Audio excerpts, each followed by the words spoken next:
আসসালামু আলাইকুম। আজকে আমি Z form builder form tracking সম্পর্কে আলোচনা করব। তো এই ফর্মটা মোটামুটি জনপ্রিয় ফর্ম। এখানে 50,000 অ্যাক্টিভ ইনস্টলেশন আছে এবং বিভিন্ন ওয়েবসাইটে এই ফর্ম দেখা যায়। তো যাই হোক, এই ফর্মটা ট্র্যাকিং করার জন্য আপনাদের কিছু ট্র্যাকিং কোডের দরকার পড়বে। তো আমি এখান থেকে যে কোডটা দেখতে পাচ্ছেন, এই কোডটা ভিডিও ডেসক্রিপশনে শেয়ার করে দেব। তো এখানে আসার পরে আমাদের প্রথম যে কাজ করতে হবে, এখানে কপি কোড, এই বাটনে ক্লিক করলে কোডটা কপি হয়ে যাবে। তো তারপরে আমাদের গুগল ট্যাগ ম্যানেজারে আসতে হবে। তো এখানে আসার পরে এখানে নিউতে ক্লিক করার পরে আমরা নতুন একটা ট্যাগ ক্রিয়েট করে নেব। তো প্রথমে আমরা এখানে একটা নাম দিয়ে নেব। তো তারপরে এখানে ট্যাগ কনফিগারেশন এসে আমাদের এখান থেকে কাস্টম এইচটিএমএল সিলেক্ট করতে হবে। তারপরে আমাদের কপি করা কোডটা এখানে পেস্ট করে দিব। তো এখানে ট্রিগারিং এসে আমরা অল পেজেস এটা সিলেক্ট করে এটা সেভ করে দেব। দেওয়ার পরে এখন যদি আমরা এখান থেকে প্রিভিউতে যাই, তো আমি আমার ওয়েবসাইটে এখানে একটা ডেমো হিসেবে একটা জেড ফর্ম নিয়েছি। তো আমরা যদি এখন এই ফর্মটা ফিল আপ করে সাবমিট দিই,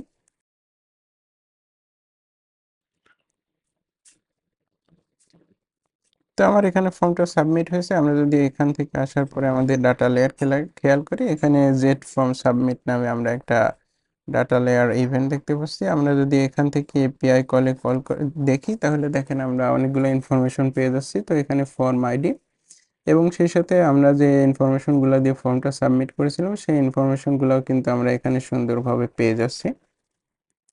তো আপনারা যারা দীর্ঘদিন ধরে কাজ করছেন, আপনারা এই ডাটা লেয়ার ইনফরমেশন নিয়ে গুগল অ্যানালাইটিক্স বা আদার ট্র্যাকিং প্ল্যাটফর্মের জন্য প্রয়োজনীয় ট্র্যাক তৈরি করে ফেলতে পারবেন। তো আমি যদি গুগল অ্যানালাইটিক্সের জন্য এইগুলা দিয়ে একটা ট্যাগ তৈরি করি, তো আসুন দেখা যাক সেটা কিভাবে করা যায়। তো তার জন্য আমরা আবার গুগল অ্যানালাইটিক্সে ফিরে আসবো। এখান থেকে ট্রিগার্সে আসবো। ট্রিগার্সে আসার পরে আমরা এখান থেকে নিউতে ক্লিক করে নতুন একটা ট্রিগার ক্রিয়েট করে নেব। তো আমরা এখানে একটা নাম দিয়ে নেব। তো তারপরে এখান থেকে আমরা ট্রিগার কনফিগারেশন এসে এখানে ক্লিক করার পরে আমরা এখানে কাস্টম ইভেন্ট দেব। তো আমাদের এই কাস্টম ইভেন্টটা হবে এক্স্যাক্টলি সেম আমরা এখানে যেভাবে ইভেন্ট নাম পাচ্ছি। তো আমরা এখান থেকে এটা কপি করে এখানে দিয়ে দিলাম। দেওয়ার পরে আমরা এখান থেকে এটা সেভ দিয়ে নেব। দেওয়ার পরে আমরা দুইটা ভেরিয়েবল তৈরি করে নেব। আমাদের ফর্মের এখানে যদি দেখি, দেখেন এখানে একটা সোর্স আছে, where did you know about the program. তো আমরা এটা একটা ইউজার সোর্স বা কাস্টমার সোর্স হিসেবে নিব এবং এই ফর্মের আইডিটা, এই দুইটা ইনফরমেশন ফর্ম সাবমিটের সাথে গুগল অ্যানালাইটিক্সে সেন্ড করতে চাই। তো তার জন্য ভেরিয়েবলসে আসার পরে আমাদের একটা নিউতে ক্লিক করে আমরা এখানে একটা নাম দিয়ে নিলাম, ফর্ম আইডি। তো ফর্ম আইডি এখানে আসার পরে আমাদের এখানে ডাটা লেয়ার ভেরিয়েবল সিলেক্ট করতে হবে। তো তারপরে আমরা যদি এখানে আসি, দেখেন আমরা ফর্ম আইডিটা এখানে এটাকে জাভাস্ক্রিপ্ট অবজেক্ট বলা হয়। তো এটা দুইটা পার্ট থাকে, একটাকে কি বলে, এটাকে ভ্যালু থাকে। তো আমাদের কি নেমটা কপি করতে হবে। কপি করার পরে আমরা এখানে ডাটা লেয়ার ভেরিয়েবল নেমের এখানে দিয়ে দিব। দিয়ে আমরা এটা সেভ দিয়ে নিব। তো তারপরে আমাদের আরেকটা ভেরিয়েবল তৈরি করতে হবে। সেটা হচ্ছে, আমরা দেখেন এখানে যেটা পাচ্ছি সেটা হচ্ছে এই যে ভিজিটর সোর্স। তো আমরা এখান থেকে নেওয়ার পরে আমরা জাস্ট এই নামে দিয়ে দিলাম ভিজিটর সোর্স। তো তারপরে আমাদের এখানে এসে এখান থেকে আমাদের ডাটা লেয়ার ভেরিয়েবল এখানে এসে আমাদের এক্স্যাক্টলি এই সেম নেমই দিতে হবে। তো এটা দেওয়ার আগে আমাদের দেখেন এখানে একটা খেয়াল করার বিষয় আছে। তো এটাকে জাভাস্ক্রিপ্ট অবজেক্ট বলে এবং এই অবজেক্টের ভিতরে দেখেন আরেকটা অবজেক্ট রয়েছে। তো থার্ড ব্র্যাকেট দিয়ে যে এইগুলো শুরু হয়, এটাকে জাভাস্ক্রিপ্ট অবজেক্ট বলে। তো আমাদের এই ভিজিটর সোর্সটা একটা এই যে ইনপুটস নামে একটা অবজেক্ট আছে, এর ভেতরে কিন্তু আছে। তো সেই ক্ষেত্রে আমাদের এখান থেকে প্রথমে আমাদের এই ইনপুটসটা কপি করতে হবে। কপি করার পরে আমাদের এখানে দিতে হবে, দিয়ে আমাদের ডট দিতে হবে। তো যখন আমরা ইনপুটস ডট দিলাম, এটার মানে হচ্ছে আমরা এই যে ভেতরের যে অবজেক্ট এটাতে প্রবেশ করলাম। তো তারপরে এখান থেকে যে আমরা ভিজিটর সোর্স নামে যে আরেকটা অবজেক্ট পাচ্ছি, তো এটা অর্থাৎ ইনপুটস ডট ভিজিটর। তো খেয়াল রাখবেন এই দুইটার মাঝে যেন কোনো স্পেস না থাকে। তারপরে আমরা এখান থেকে সেভ করে নিলাম। তো এই ক্ষেত্রে আমরা একটা ট্রিগার ক্রিয়েট করলাম এবং দুইটা কাস্টম ভেরিয়েবল ক্রিয়েট করলাম, একটা হচ্ছে ফর্ম আইডি, একটা হচ্ছে ভিজিটর সোর্স। তো ফাইনালি আমাদের একটা ট্যাগস ক্রিয়েট করতে হবে, সেই জন্য আমরা ট্যাগসে আসলাম। আসার পরে আমরা এখান থেকে নিউতে ক্লিক করার পরে আমরা একটা নাম দিয়ে নিই GF4_।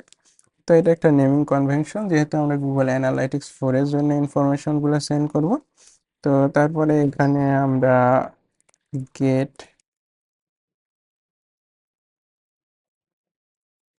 নামটা আপনারা আপনাদের সুবিধা মতো যে কোনো কিছু দিয়ে নেবেন। তারপরে এখানে ট্যাগ কনফিগারেশন এসে আমাদের গুগল অ্যানালাইটিক্সে ক্লিক করার পরে এখানে গুগল অ্যানালাইটিক্স GA4 ইভেন্ট এটা সিলেক্ট করতে হবে। তারপরে এখানে আমাদের একটা মেজারমেন্ট আইডি দিতে হবে।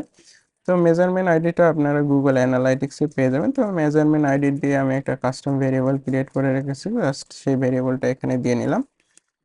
তো তারপরে এখানে আরেকটা জিনিস আছে, সেটা হচ্ছে ইভেন্ট নেম। তো এই ইভেন্ট নেমটা হচ্ছে আমি যে নেম, অর্থাৎ আমার ইভেন্ট নেমটা যে নেম হিসেবে আমরা গুগল অ্যানালাইটিক্স 4-এ সেন্ড করতে চাই সেটা দিতে হবে। তো আমরা এখানে যে কোনো কিছু দিতে পারি। তো আমরা এখানে একটা নাম দিয়ে নিই। তো তারপরে এখানে আসার পরে আমাদের এখানে ইভেন্টস প্যারামিটার আসবো, আসার পরে আমরা দুইটা প্যারামিটার পাস করব। একটা হচ্ছে ফর্ম আইডি। তো ফর্ম আইডি আমরা অলরেডি ক্রিয়েট করে রেখেছি, আমরা এখানে প্লাস বাটনে ক্লিক করে এখানে ফর্ম আইডিটা সিলেক্ট করে দেব। তো তারপরে আমাদের আরেকটা যে ভেরিয়েবল ক্রিয়েট করে রেখেছিলাম, তো সেটা হচ্ছে ভিজিটর সোর্স। তো আমরা এটা দিয়ে দিলাম। তো এখানে নামটা আমি ইভেন্ট প্যারামিটার নাম এটা ভিজিটর সোর্স এই নামে রাখলাম। তো এখানে আসলে নামটা যে কোনো কিছুই হতে পারে, কিন্তু এই ভ্যালুটা আসলে এইভাবেই আপনাদের নিতে হবে।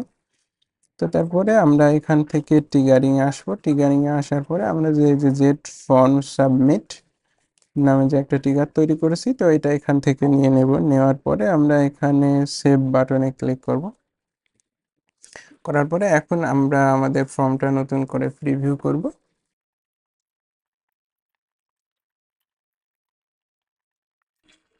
ফর্মটা ফিল আপ করে ফেললাম। তো এখন আমরা এখান থেকে সাবমিট বাটনে ক্লিক করলে আমাদের ফর্মটা সাবমিট হয়ে গেল।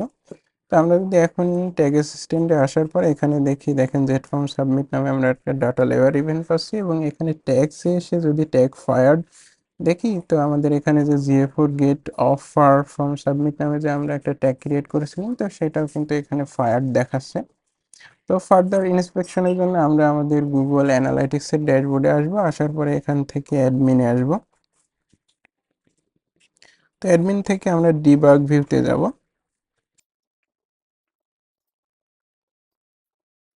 তো ডিবাগ ভিউতে আসার পরে দেখেন এখানে আমরা পাচ্ছি গেট ফ্রম সাবমিট নামে দেখেন একটা ইভেন্ট কিন্তু আমরা এখানে দেখতে পাচ্ছি, এবং আমরা এখানে ক্লিক করার পরে আমরা এখান থেকে ফর্ম আইডিটাও পাচ্ছি, এবং আমরা এখানে যে ভিজিটর সোর্স নামে একটা ইনফরমেশন সেন্ড করেছি, তো সেই ইনফরমেশনগুলো পাচ্ছি। তো এখন আমরা মোটামুটি কনফার্ম হয়ে গেল আমাদের ফর্ম সাবমিশনের সব কিছু ঠিকঠাক মতো কাজ করছে। তো এই ক্ষেত্রে আমাদের এটা সাবমিট দিয়ে দিতে হবে। তো এখানে মজার ব্যাপার হচ্ছে আমি যে ট্র্যাকিং কোডটা দিয়েছি, এই ট্র্যাকিং কোডটা আসলে এই যে আপনার যে জেড ফর্ম আছে এই ফর্মটা দুইভাবে সাবমিট হতে পারে। দেখেন এখানে যদি আমি ফর্মের সেটিংসে আসি, তো এখানে পেজ রিলোড এবং অ্যাজাক্স দুই উপায়ে ফর্মটা সাবমিট হতে পারে। তো আমার এই ট্র্যাকিং কোডটা এই পেজ রিলোড হলেও কাজ করবে, এবং অ্যাজাক্স ওয়েতেও যদি ফর্মটা সাবমিট হয়, দুই ক্ষেত্রেই ঠিকঠাক মতো কাজ করবে। তো তারপরে আরেকটা বিষয় যদি আমি এখানে দেখাই, তো এখানে দেখেন সবগুলা ইনফরমেশন আছে। তো আপনাদের অনেক ক্ষেত্রে যদি আপনারা গুগল অ্যাডের এনহ্যান্স কনভার্সন করতে চান, অথবা ফেসবুক পিক্সেলের মাধ্যমে আরও এনহ্যান্স ট্র্যাকিং জাতীয় কোনো কিছু করতে চান, সেই ক্ষেত্রে আপনাদের ইমেল অ্যাড্রেস বা ইউজার নেম বা ফোন নাম্বার আদার ইনফরমেশন যদি আপনার ফর্মে থাকে, সেই ইনফরমেশনগুলোও কিন্তু এখানে ইনপুটস আকারে চলে আসবে। এখান থেকে নিয়ে আপনারা খুব সুন্দরভাবে এনহ্যান্স কনভার্সন ট্র্যাকিং করে ফেলতে পারবেন। তো আজকের ভিডিওটা এই পর্যন্তই। আর আপনাদের যারা এই ফর্মটা নিয়ে একটু প্র্যাকটিস করতে চান, তাদের ক্ষেত্রে বলে দিই আসলে এই ফর্মটা কিভাবে আপনার ওয়েবসাইটে ইনস্টল করবেন। তো এখানে আসার পরে এখান থেকে প্লাগইনসে আসবেন, আসার পরে এখান থেকে যে কাজ করবেন, এখানে আসার পরে যে অ্যাড নিউ প্লাগইন, তো এখানে আসবেন। আসার পরে এখান থেকে আপনারা যে কাজ করবেন, জেড ফর্ম লিখে সার্চ দিবেন। তো এখান থেকে জেড ফর্ম লিখে সার্চ দিলে আপনারা এই ফর্মটা দেখতে পারবেন। তো আমাদের অলরেডি মানে অ্যাক্টিভেট করাই আছে। তো আপনারা এখান থেকে অ্যাক্টিভ ইনস্টল করে, এখানে ইনস্টল করে অ্যাক্টিভ করে নেবেন। তো অ্যাক্টিভ করার পরে আপনারা এখানে নিচের দিকে একটা আলাদা ড্যাশবোর্ডে একটা মেনু পাবেন জেড ফর্মের জন্য। তারপরে এখানে আপনারা এখানে অ্যাড নিউতে আসবেন, আসার পরে এখান থেকে যে কোনো একটা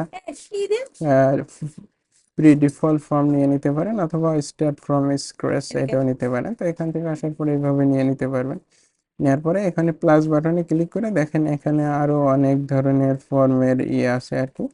তো আমরা যদি এখানে ধরেন যে চেক বক্স নিতে চাই, দেখেন চেক বক্স আছে। তারপরে মনে করেন যে আপনারা যদি রেডিও ফিল নিতে চান, এই যে রেডিও ফিল আছে, বা ইনপুট, তো normal input fill, input fill fill এবং আদার যে ফিলগুলো আছে, তো এই ফিলগুলো আপনারা এখান থেকে ড্রাগ ড্রপ আকারে এইভাবে নিয়ে নিতে পারবেন এবং এখান থেকে ফর্মটা ইয়ে করে সাবমিট দিয়ে দিতে পারবেন।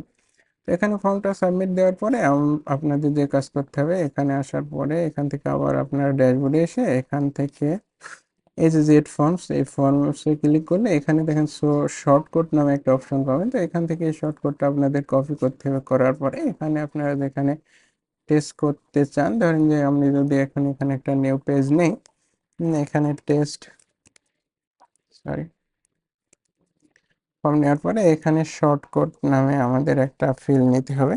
নেওয়ার পরে এখানে পেস্ট করে দিতে হবে। আপনার যদি আপনার ওয়েবসাইটে এলিমেন্টর বিল্ডার দিয়ে থাকে, সেক্ষেত্রে শর্টকাট নামে একটা উইজেট নিয়ে এটা নিয়ে পাবলিশ করে দেবেন।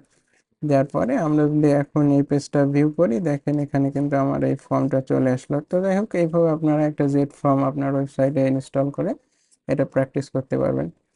তো আজকের ভিডিওটা এই পর্যন্ত। ভিডিও সম্পর্কে আপনাদের যদি কোনো মতামত থাকে অবশ্যই কমেন্টে জানাবেন, এবং আপনারা যারা এখন পর্যন্ত আমার চ্যানেলে সাবস্ক্রাইব করেননি, সাবস্ক্রাইব করে আমার সাথেই থাকতে পারেন, কারণ নতুন নতুন আরও অনেক ভিডিও আমার চ্যানেলে আসছে।